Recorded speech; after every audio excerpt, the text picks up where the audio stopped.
কোনো বিধায়ক হওয়া মোর জীবনের সপোন নহয়, MCLA হওয়া সপোন নহয়। मानि थाखाय मा इनफरमेशन होनो थाखाय बे भिडिअखौ बानायदों?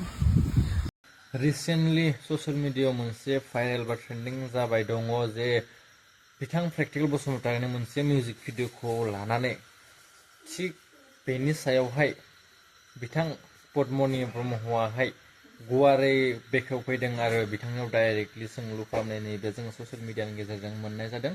नोंथांमोना नायनानै लानो हागोन।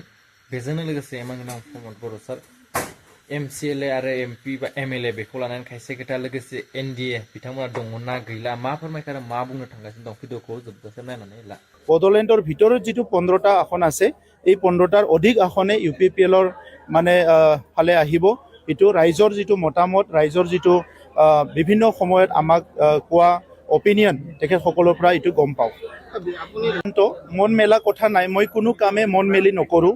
মন মেলি এটাই কৰোঁ, সমাজ সেৱা। সমাজক ভাল পাওঁ, জাতিক ভাল পাওঁ আৰু ছাত্ৰ অৱস্থাৰ পৰা ৰাজনৈতিক আহা 2020লৈকে সমাজৰ লগতে আছোঁ। গতিকে সমাজৰ বহুত সমস্যাটো মই বুজি পাওঁ, মই জানো আৰু সেই সমস্যাবিলাক ৰাজনৈতিক সদিচ্ছা থাকিলে সমাধান কৰিব পাৰে এই কথাটো মই জানো। তো সেইকাৰণে আজি আমাৰ সকলোৰো যিটো দায়িত্ব সেইটো আমি দায়িত্ব পালন কৰি আছোঁ। কোনো বিধায়ক হোৱা মোৰ জীৱনৰ সপোন নহয়, MCLA হোৱা সপোন নহয়, কোনো MP হোৱাৰ এইটো জীৱনৰ ব্যক্তিগত এটা সপোন নহয়। এইটো দল কৰাৰ কাৰণে আজি দলত তেনেকুৱা এটা পৰিৱেশ আহিছে, তেনেকুৱা এটা সিদ্ধান্ত হৈছে আৰু এইখিনি সময়ত আমি বিভিন্ন দায়িত্ব থাকি সমাজটোক সেৱা কৰিব লাগে।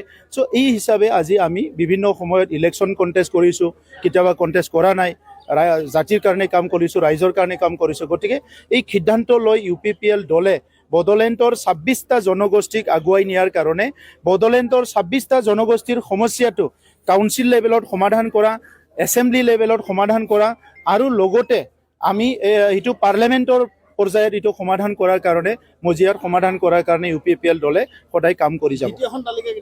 সোনকালে ওলাব। মই এতিয়া আমিতো যিটো 15টা চিট যেতিয়া দিম, তো গতিকে ইয়াত আৰু মিত্ৰতা কিবা কিবি এইবিলাকতো বহুত বেছি ইম্পৰ্টেণ্ট নহয়। भिडिअखौ जोङो बयबो नेनानै थायो भिडिअनि थाखाय, नाथाय बे भिडिअआ एसे इनफर्मेटिभ जायोबा जोङो बयबो मोजां मोनो। मैया आं जेब्ला बेखौ मोजाङै नायदों, आं दिनै फुङावबो नायदों।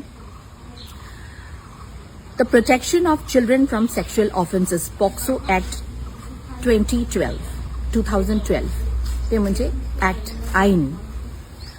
It's a comprehensive Indian law aimed at protecting children under 18 from sexual assault, harassment and pornography.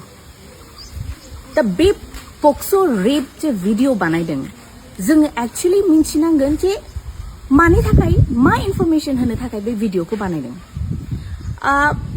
आं गोबाव समनिफ्रायनो गथ'सानि रैखाथिनि थाखाय आं खामानि मावबोनो मोननाय मानसि।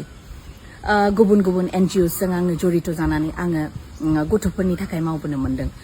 दिनै आं जेब्ला बे भिडिअखौ नुदों, आं एसे दुखु मोनदों जे जोंहा जाय बिथांमोना बे भिडिअखौ बानायदों, बे भिडिअनि बानायनायनि जाहोना मा इनफरमेशन होनो नागिरदों। आं जेब्ला नुदों भिडिअखौ, आं जेब्ला खोनासंदों, बाव आं नुदों जे हिन्जावसाफोरजों बेरायनाङा, POCSO एक्ट होजागोनबो। माने एसे बेसलेस, एसे माने बहुत बेसलेस। आरो बेखौ जाय बिथांमोना बानायदों, आङो बिथांमोनखौ खावलायो बेखौ एकदम बन्द खालामनांगौ आरो एसे मोजां इनफरमेटिभ भिडिअ बानायथों।